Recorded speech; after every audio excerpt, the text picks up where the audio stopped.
Welcome to our session about slicing up the monolith. My name is Friebert Samland, and I'm project manager at Telecom IT. And with me here is Willm. Hi, good morning. I am Willm. I have been, and I am driving this transformation and the architectural change together with the teams. We are working together since 10 years at the monolith, which we slice out. So I will give you a short overview of our presentation. At first, we will give you a brief view into Telecom IT, what we are and what we are doing. After that, we have a short history of our monolith.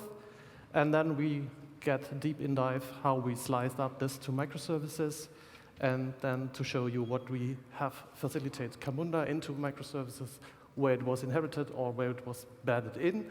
And at least we show you what we built and a little bit on the processes we built up.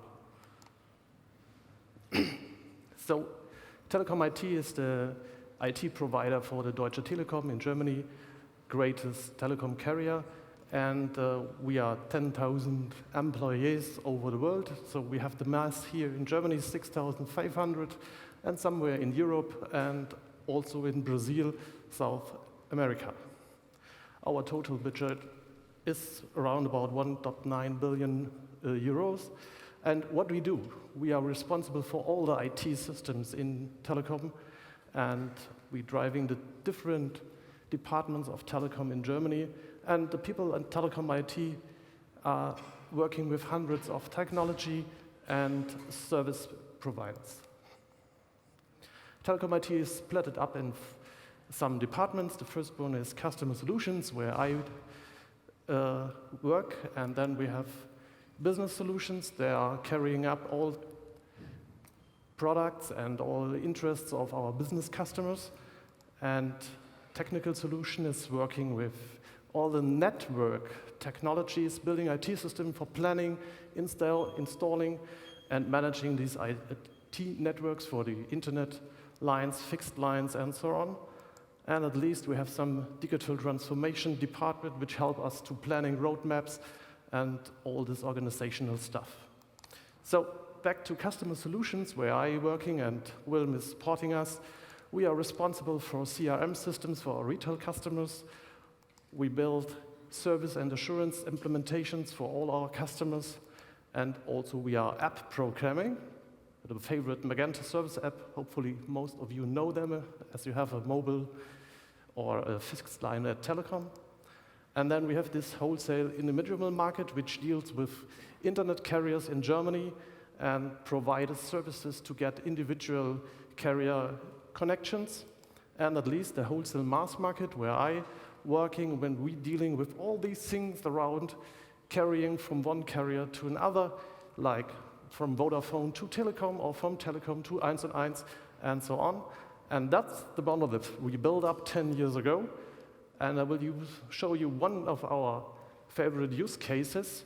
And this is the provider change. Normally, at the beginning, the customers went from Telecom to someone another. In our example, we see how to change from Telecom to 1&1. If you want to change your fixed line, you send your ID, you go to 1&1 to the shop, or you via internet and said, oh, I want to change to you, and 1&1 will give us this order in our system. Our system, called Wholesale IT Architecture, receives the order and looks up, is the carrier allowed to get the order into, and then he gives the order processing into our order systems, and the order systems look up, where's the asset? Okay, the asset is owned by us, and the carrier has to rent it. So the order system changes the information from the customer from carrier as Telecom to carrier as 1&1, and then we terminate the contract with Telecom IT, with Telecom as provider, and send the new contract for 1&1, and inform our 1&1 that the fixed line would be changed. 1&1 has to inform his customer about the date when the change takes place, and at least the customer is happy and has his new contract with 1&1 instead of us. So this is what we built up in 2007 and 2008, and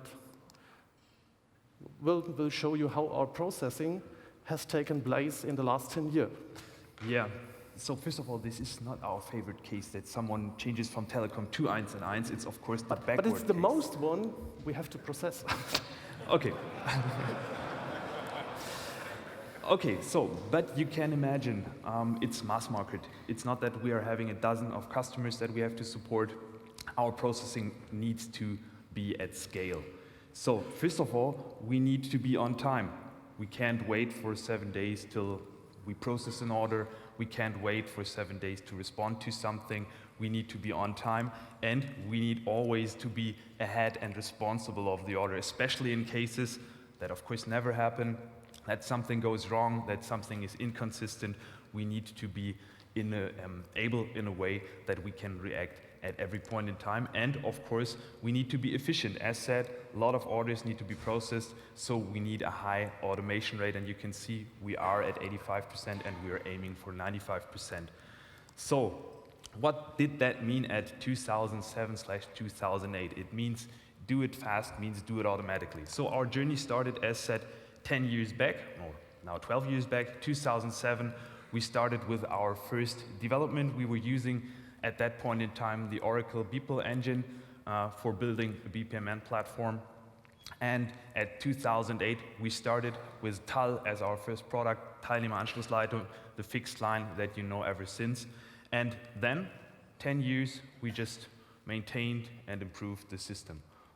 Multiple or hundreds of person years went into maintenance. And in 2017, there was the point in time where we realized, okay, we have to change our way. Something does not work out anymore. I'm going to elaborate on that a little later. And we started with tiny, let's say really tiny agile attempts. And in 2018, that's the main focus area of this talk. We started with the MSA, with our microservice architecture, and with a broader approach. So, 2017, what are the obstacles we faced after 10 years of maintaining and developing this monolith? First of all, we had a huge time to market, plus 12 months to deliver new features to the production system, to the client, so that they are available. We had the problem that we had huge media gaps. People were using Excel for sending status reports. We had media breaks from the specification to the development to the test and so on and so forth. So a lot of time went in these media gaps. Also, we had a vendor lock. We had a vendor that was selling one all-for-once product to us, and if the vendor does not update something, we were screwed. So we were limited in implementing new features from a technical perspective by our vendor. Also, we had large releases. Large means plus 1,000 person days that we had to plan and to execute. We were operating this as a waterfall model, 3 months per phase. So this also was a big burden to deliver faster or to deliver more tiny pieces. We were, of course, because we were not in cloud at that point in time, we were hardware dependent. If you have 5 environments, you have 5 environments. You can't do anything about it. If you want to change something, you have to rip something off from one environment and install it to another. So that leads also to longer regression times. 10 years of collecting test cases, 2 days really of processing the test cases, and again, quite a time to get along with the results and get an understanding if the regression run was successful or not. Also compliance. We were working globally distributed, and you all know, if you're living in Europe, we have a strong data security laws. So when we want to work with offshore companies or worldwide distributed, we have the problem that we can't send every data to every country or to every supplier. So our order contained maybe 5,000 lines of XML, and if you want to anonymize that manually, because it was not that structured, the data, or that well structured that we could automate this, it takes some time. So we had really problems in gaining speed, in fixing things, and in supporting operations, and of course the business. Also, we were pretty inflexible. I told you 5 environments, that's it. If you want to do something else, you have to rip it off and rebuild something. So we had setup times of plus 5 days if we wanted to do something extra or something different.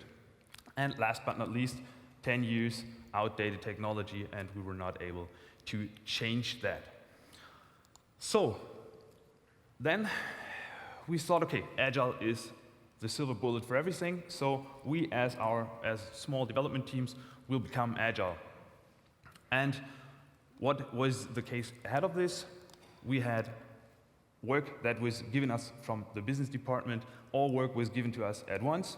Then we operated this 3 months in development, and then we dumped everything to the integration testing stage. And then we thought, okay, let's get agile. It was more like agile in a box. So for our phase, we thought we invented a good thing. We created several processes for different things so that we were able to deliver smaller pieces, bug fixes, or very small features faster. But still, the business dumped all the big requirements at one point in time to us, and all the requirements have to be delivered at one point in time to the next stage. We thought it was a good idea, but in the end, it made life much more complex because we had different processes for everything. And due to the Waterfall we always had to support and the underlying tools that were only supporting Waterfall, we had just the case that we had processes that became much more complex, error-prone, and of course, more effort was required to support these processes. So the first lesson we learned is, agile only in one phase helps only for very limited scope. It's nothing that helps to solve the problem end to end. So for requirements and bug fixes, delivering them by hand more or less, that was a good idea, that was possible, but everything else, it did not help. So then, at 2018, we were really lucky because we had the right requirement. The German telecom and the whole telecom industry, fixed line telecom industry, is keen on fiber at the moment. They are digging a lot of holes in the ground to plant fiber in there, and as the whole company was keen on that, we had the possibility, because we had the stakeholders on our side and we could convince them that we tried this agile in a box, that this is not sufficient, that we were able to change close to everything. We were able to change, first of all, the whole waterfall process and all the way we work, all the tools and the platform as well. So the force at that point in time, by mid of 2018, was with us. And that led us to rethink. What did we do and what do we need to do? First of all, we need an architecture, an IT architecture that supports delivering smaller pieces, delivering constantly, and also getting away from this big ball of mud where only, what Bernd said, that only one person that is 10 years in a project can understand the dependencies and can get hold on requirements. Next thing that we discovered was we need to get away of these limitations from the environments. We need to be more flexible in spinning up our own environments and also define extra stages if we need to, define something for POCs if we need to. So we came to the conclusion we also need to have something like the cloud. And this was not our achievement. The whole company was implementing SAFe as an agile framework. And last but not least, we needed to get closer together with the DevOps, with the infrastructure team, and we implemented or tried to implement our own automation and self-service philosophy for DevOps. So, microservices, this was the first thing you've seen on the last slide. We had to decide, what can we do? First of all, we had some basic facts. We have 1.5 million lines of code in our monolith, so quite a lot. We're having more than 400 web services that we have to support, and we are having more than 80 operations used from different partner systems. So we're more or less the spider in the web. We did not have a GUI, we're just a pure BPM system. So, microservices came along with a lot of promises. So the first promise that we were of course keen on is, if you change a thing, you only change a thing and you don't need to change the whole system. So the dependencies of a change are pretty small. Also, microservices scale like hell, so never again a bottleneck with database connections or something like this. And last thing, which was also important for us, also when interfaces change, only a few components or a few microservices have to be adapted and not the whole process end to end. Also, there were some challenges. We have this big ball of mud, but we have to decide how many microservices will we build. Will we build 10, 100, 1,000, 1? That was a question, because if the number is too high, it'll get complex. If it's too low, we're back at the monolith. Last thing is that we wanted to have some central mechanisms in place so that we do not have to rebuild everything from scratch in every microservice. So we have to decide which of these components do we design as common components and which one can be designed individually by the teams. Cloud was the second thing. We heard about cloud in the last day and today. For us, there was no ready-made solution. A ready-made solution comes along if you ask salespeople, everything is possible, but it comes along with a lot of restrictions. You have to adapt your processes and your backends to their cloud strategy and to their cloud platform. But we invented, or we not even invented, we designed our own approach based on Kubernetes, and it has a lot of advantages, the cloud, but it has a high learning curve. But if you have it implemented, it allows constantly updating things. You can facilitate staging. If you need one more test stage or two, you just spin it up, you just provision it. Also, it enables self-service. As said, we have 5 environments, and if you want to have something on that environment, you need a plan. When can who deploy what to which environment, what's the baseline of that environment, and so on and so forth. So it also massively reduces dependencies. You don't have to ask somebody if you want to spin up an environment. And of course, it scales. If you need an environment for load and performance testing, you just spin it up and provision it. Also, one thing, maintenance gets reduced. At the earlier days, the environments were the holy grail. You shouldn't touch them because they are configured. The admins were working on that machine. Now, if you need a new one, just respawn it, and the old one, just dump it. So you don't need to deal that much with maintenance anymore. So a lot of benefits, but also a lot of pitfalls. And I can guarantee you also, you'll make the $1,000 mistake once a time that really costs you money because you provision too much or something runs mad and it just costs some money. But that's a learning curve you have to take. Next thing is safe. I don't want to elaborate too much on this. It's a scaled agile framework. We founded at the beginning 3 microservice teams, a service team, a shared service team, and a system team. So we're at the bottom level, and the company was creating the rest of the framework. And that's also one important takeaway. Agile, first of all, is not chaos. Second, it needs not only bottom-up, it needs also top-down involvement. So you need the top-level stakeholders to support you, to give some guidance. It's not possible without of that. So as a grassroots movement, it's nice, but if you're having hundreds of teams in all over the world, it's just, it mostly ends up in a chaos.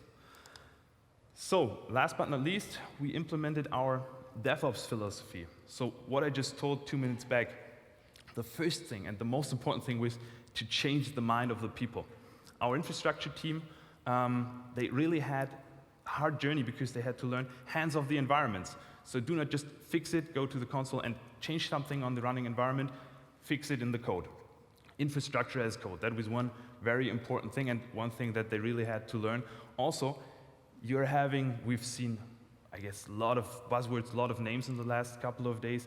You're having millions of tools out there and zillions of problems, or the other way around, but you have to choose your stack wisely and not start with a full stack, start with the things that add the most benefit to your needs, to your current needs, and evolve from there.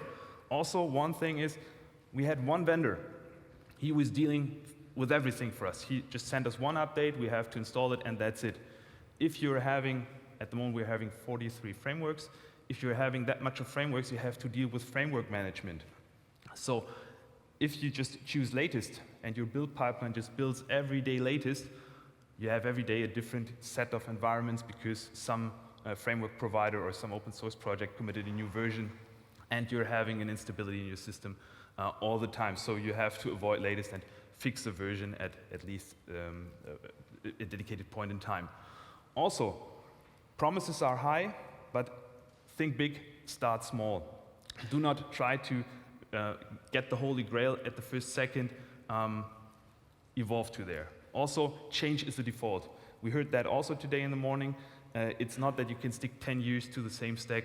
Some new products will arise, some new chances will arise, but with this philosophy you can implement these changes, and without taking few major versions and several hundred of person days for inventing that. So, my lesson, don't lose track. Do not put beauty over functionality. Focus on the benefits for your company first, and beauty comes with the time.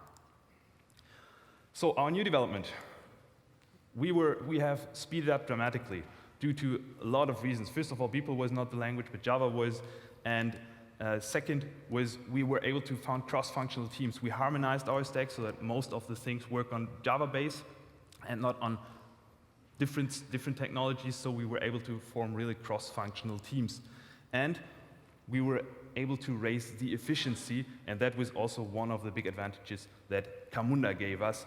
And last but not least, we started at the end of 2018 with development, and our first productive release, implementing all that stuff, was released after 8 months. So we speeded really up dramatically.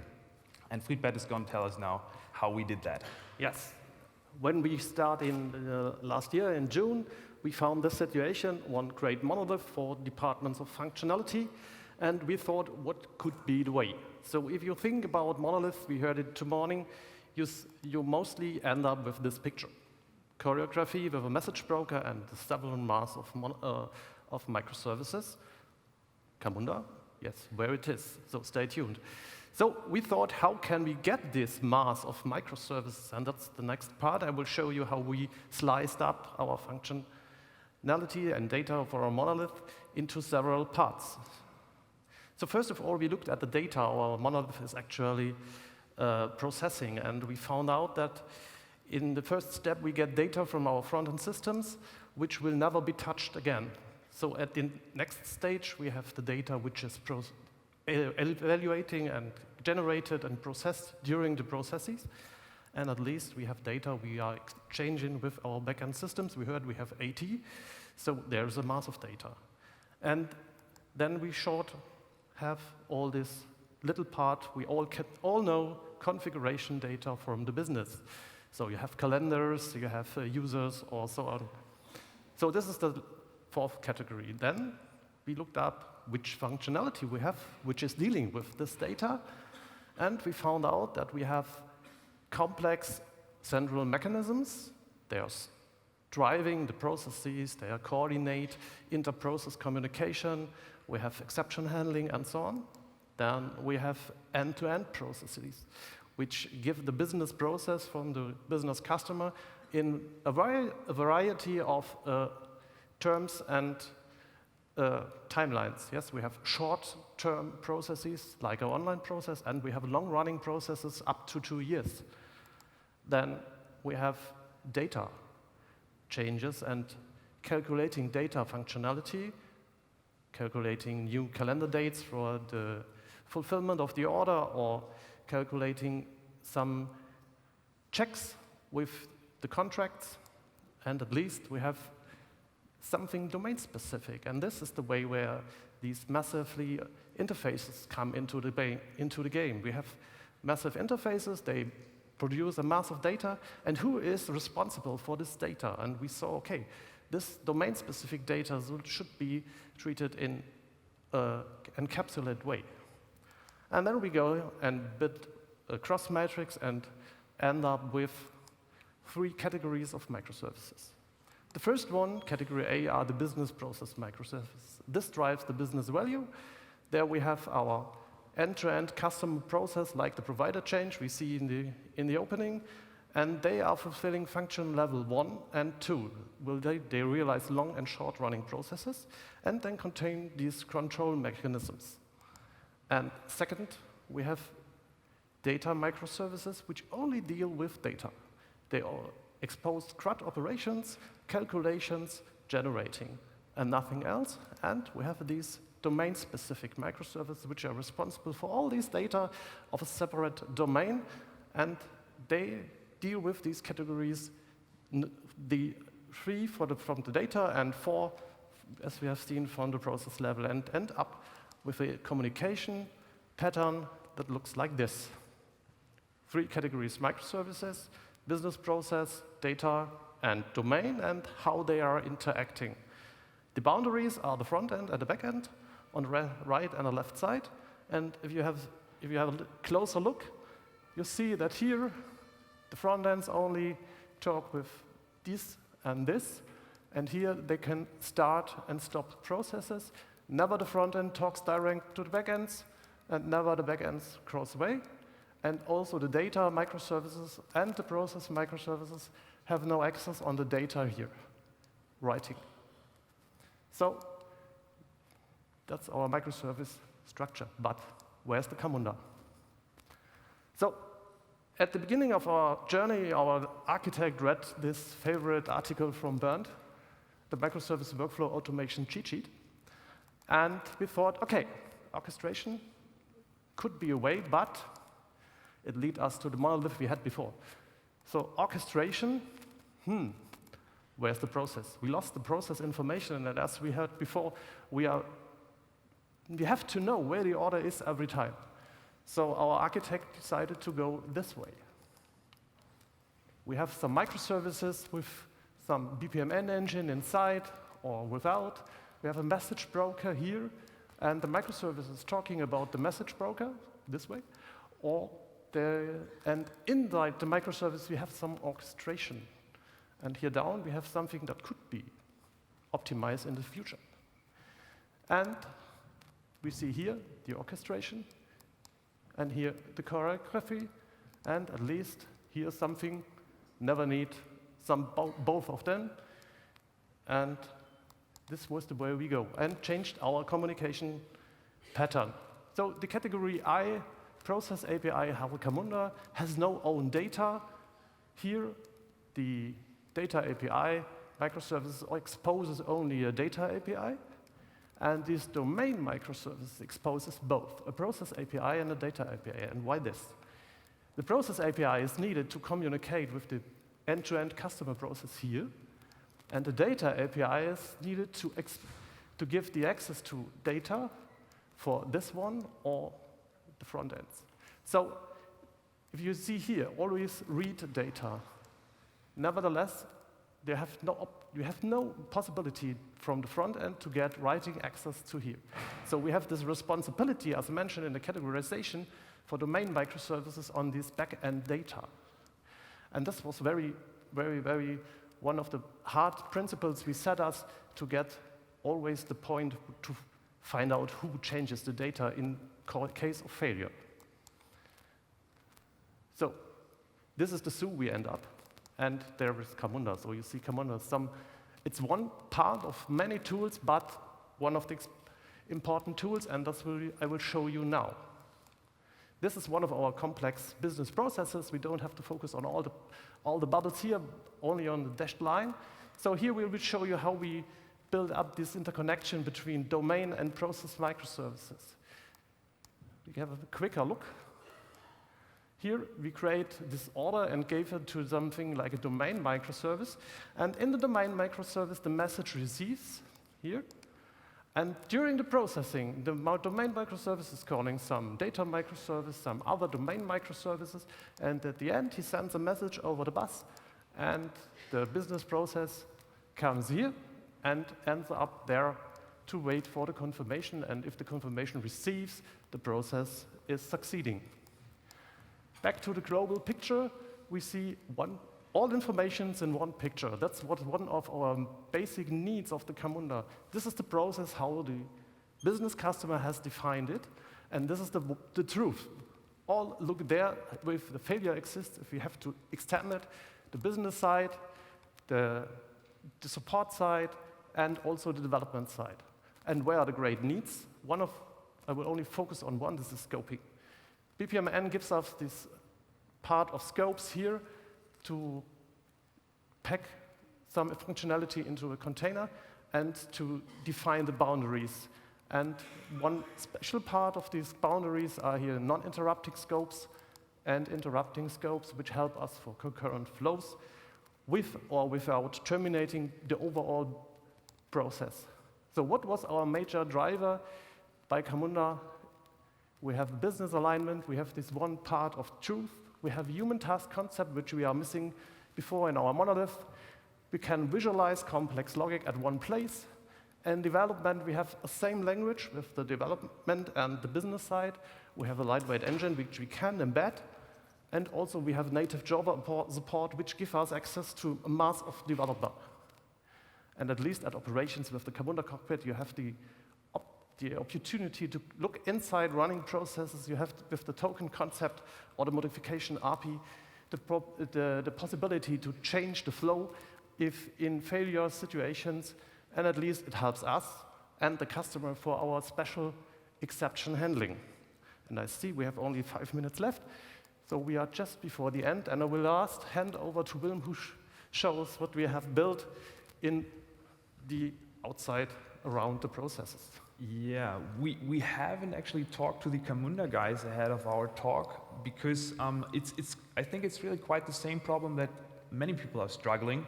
We're having multiple microservices. We are also having multiple Camunda instances, so we don't have this single truth. Also, in cloud, many pods can be spawned, so it is quite hard for us to trace the full end-to-end flow, and that's why we came up with an individual tool. Our tool has a slightly different angle than the Optimize will have, I think at least so, what I got. We needed, first of all, to know what's the process, how is the process flow, and that's why we came up with this tool. The graphics are okay, they are not as nice as Optimize, but they do for us, and we have one more layer. We're developers, so we needed to know not only how the flow went, we also needed to know several aspects of that flow. So we are able to annotate our code, and it gets presented in here. If we want to see the value of a variable, we can just do so. So this is quite important for all people in operations, in second, third, last level support, and of course on development side.